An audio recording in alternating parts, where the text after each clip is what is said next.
कि निद्रा के समय, सोते समय ऊर्ध्वपुंड्र नहीं होना चाहिए, और सोते सोते पधार गए तो कम से कम तिलक के सहारे तो सदगति हो जाएगी। इसलिए तिलक निरंतर मस्तक पर रहना चाहिए। हम अपने पूज्य गुरुदेव भक्तमाली जी के साथ राजस्थान के एक गांव में गए। हमारे श्री गोविंदास जी को पता है,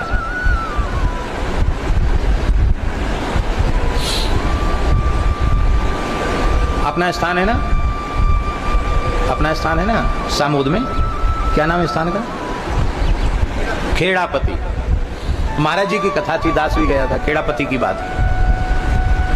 तो रात्रि को लगभग 1:30 बजे हम लघुशंका के लिए उठे, तो हमने देखा एक महात्मा तिलक लगा रहे हैं। तो हमने उनसे पूछा कि महाराज अभी तो 1:30 बज रहा है, तिलक कैसे, स्नान कर लिया? बोले नहीं गुरु भाई, हम भी थोड़ी देर पहले उठे थे, अपने राम उठे थे, तो हम वो दर्पण लगा हुआ था, उसमें नजर पड़ गई तो हमारा तिलक नहीं है।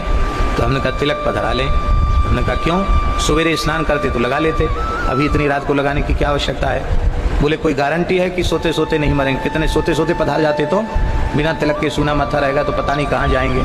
तिलक रहेगा तो तिलक के नाते कम से कम ठाकुर जी की सन्निधि में तो पहुंचेंगे। तो मैंने महाराज जी को सवेरे ये बात बताई कि महाराज जी रात्रि को एक संत को ऐसे तिलक लगाते हैं। ये सामोद की बात है, खेड़ापति हनुमान जी की बात। महाराज जी ने कहा इससे शिक्षा लेनी चाहिए कि तिलक सदा सर्वदा मस्तक पर रहे।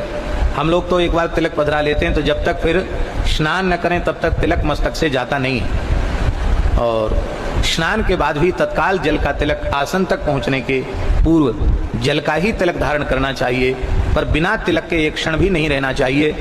महाराज तिलक की ऐसी बात हमारे ग्रंथों में लिखी है कि ऊर्ध्वपुंड्र विहीनस्य श्मशान सदृशम मुखम, ऊर्ध्वपुंड्र विहीनस्य श्मशान सदृशम मुखम, मुखम तस्य विलोक्यैव ह्यादित्यन्तु विलोकयेत्। जिसके मस्तक पर ऊर्ध्वपुंड्र तिलक नहीं है, श्मशान के समान उसका मस्तक है। बिना तिलक वाला मस्तक दिख जाए तो सूर्य भगवान का दर्शन करके पाप का प्रायश्चित करना चाहिए। सूर्य नारायण दर्शन का प्रायश्चित लिखा है, सूर्य भगवान का दर्शन करके उस दोष का परिहार करना चाहिए।